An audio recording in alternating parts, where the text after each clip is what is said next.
Hello everyone, welcome back in our online session for Maths Standard 8 and cover current topic division of polynomials. I am Naina Gite ma'am, your Maths teacher. In previous session you had learned about polynomials, terms, what is polynomials and degree of polynomials. इन सभी का अध्ययन हमने पिछले session में किया था. तो आज के सेशन में हम प्रैक्टिस सेट को सॉल्व करेंगे, पॉलिनोमियल्स का डिवीजन करेंगे. फर्स्ट एक्सरसाइज जो होगी हमारी टू डिवाइड पॉलिनोमियल्स. ये पॉलिनोमियल विल बी बायोनोमियल और ट्राइनोमियल बाय ओनली मोनोमियल. सिर्फ एक ही टर्म से हमें डिवाइड करना है.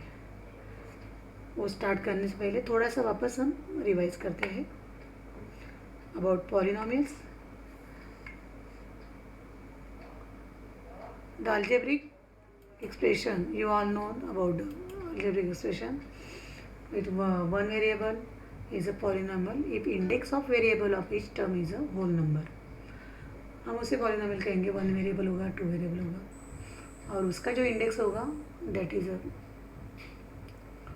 जो होल नंबर होगा वेरिएबल का index, that is a polynomial. The greatest index of the variable is the degree of the polynomial. अगर पॉलिनोमियल के टर्म्स वन हो गए then we can say monomial. If polynomial के टर्म्स टू हो गए then we can say binomial.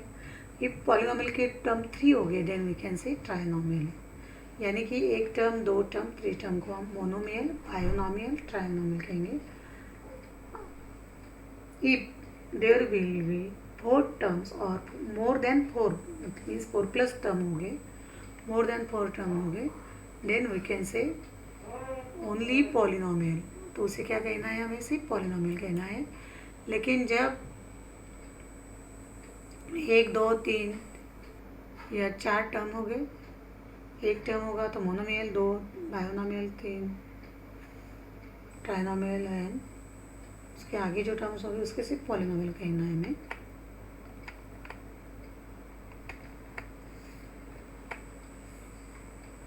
Okay.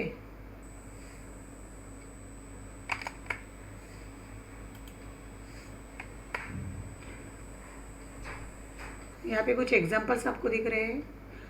4x ये एक ही term है, so it is monomial. Term कितनी एक ही है. 2x माइनस 7 यहाँ पे 1 एंड 2 टर्म्स दिख रहे हैं, बायोनोमियल. थर्ड एग्जांपल में 14x square plus 8x minus 5, इसमें 1, 2, 3 टर्म्स दिख रहे हैं, सो ट्राइनोमियल. एंड इसमें 1, 2, 3, 4 मतलब 5x cube plus 2x square minus x plus 1. ये जो पॉलिनोमियल है with one variable, this terms are 4 terms, 4 or 4 plus 1, then we can say polynomial only.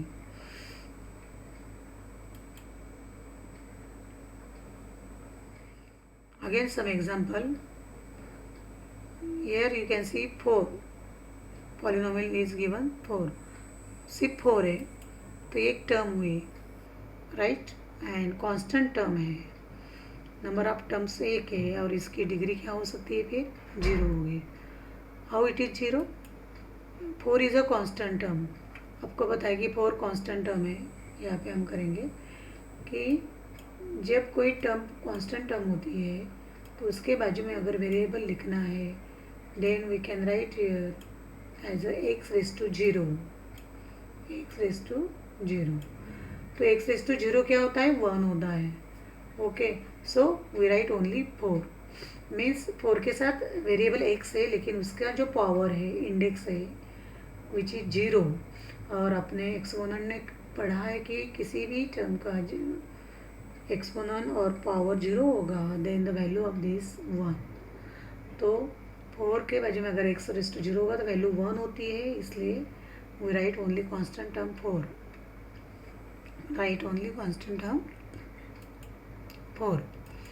So degree is 0 and it is monomial. 3x plus 6, second example you can see. यहाँ पे x variable है और उसका x1 1 है, मतलब power 1 है, सो degree is 1। ये x variable है और उसकी डिग्री 1 होने के कारण you can say linear. And terms कितने हैं इसके? 2 टर्म्स, लीनियर हुए 2 terms, so it is called as a binomial. जब वेरिएबल की डिग्री 1 होती है then we can say linear. अभी थर्ड एग्जाम्पल 3x² + 2x + 1 है। यहाँ पे 1 2 3 टर्म्स है और हाईएस्ट डिग्री मैंने कहा था कि जो पॉलिनोमियल की हाईएस्ट डिग्री होती है उसे उस पॉलिनोमियल की डिग्री कहा जाता है। यहाँ पे x की 2 है, यहाँ इस x की 1 है, तो हाईएस्ट डिग्री क्या हुई? ये 2 हुई, right. So degree is 2। 3 term होने के कारण it is trinomial. Then take 2x³, again degree is 3। Cubic इसे कहेंगे क्यूबिक, सेकंड को थर्ड को कहेंगे क्वाड्रेटिक, क्योंकि उसका डिग्री 2 है। जब डिग्री 1 होती है लीनियर, डिग्री 2 होगी तो क्वाड्रेटिक, डिग्री 3 होगी तो क्यूबिक। टर्म्स कितनी है? 1 ही है, तो इस अगेन नेम क्या होगा? मोनोमियल। 6x⁴ + 3x, इस एग्जाम्पल में आप देख रहे हैं x की हाईएस्ट डिग्री 4 है, so polynomial is degree of polynomial is 4। कितने टर्म्स है? 1 and 2, 2 terms are there, 2 terms are there, so it is binomial. लेकिन ये इसे कहेंगे name using degree biquadratic. अभी जहाँ पे एक ही वेरिएबल था तो उसकी डिग्री जो थी वही हाईएस्ट डिग्री को हमने डिग्री माना था। जैसे 5x² में x एक ही वेरिएबल है और उसकी डिग्री 2 है, इसलिए इस 5x² इस पॉलिनोमियल की डिग्री 2 है, 2 है। लेकिन सेकंड एग्जांपल में आप देख रहे हैं a, b and c there are 3 variable. कितने वेरिएबल दिख रहे हैं आपको? 1 2 3। a की डिग्री है 4, b की 3 है, c की 1 है। तो अभी इसमें हम पॉलिनोमियल की डिग्री क्या डिसाइड करेंगे? तब हमें क्या करना है, जितने भी वेरिएबल है उन सभी के डिग्री को हमें प्लस करना है, लेकिन एक ही टर्म वाले में। एक टर्म में जो हाईएस्ट डिग्री वाली टर्म है उसको टर्म को पकड़ना है।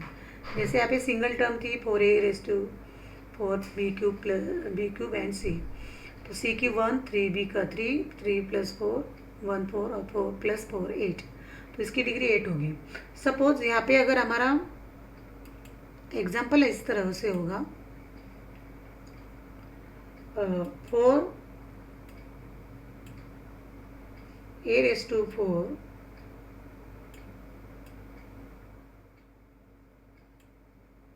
और b³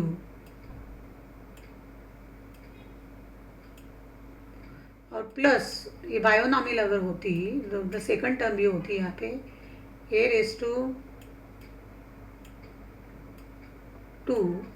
एंड b⁴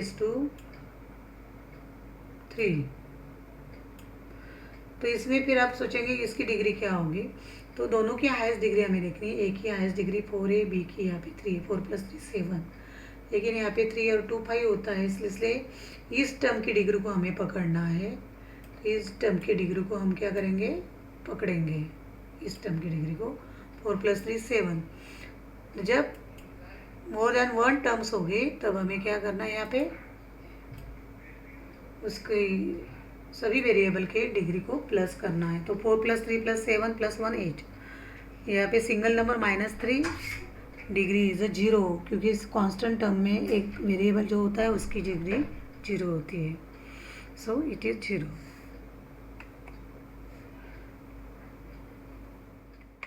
तो इस तरह से हमने इंट्रोडक्शन वापस रिवाइज किया है। इसके कनेक्टेड सेशन में हम प्रैक्टिस सेट 11.1 देखेंगे, उसमें हम डिवीजन देखेंगे। डिवाइड पॉलिनोमियल बाय मोनोमियल, एक ही टर्म से हमें डिवाइड करना है। किसको डिवाइड करना है? एक मोनोमियल को डिवाइड कर सकते हैं, बायोमिनियल को, ट्राइनोमियल को या पॉलिनोमियल को। Thank you.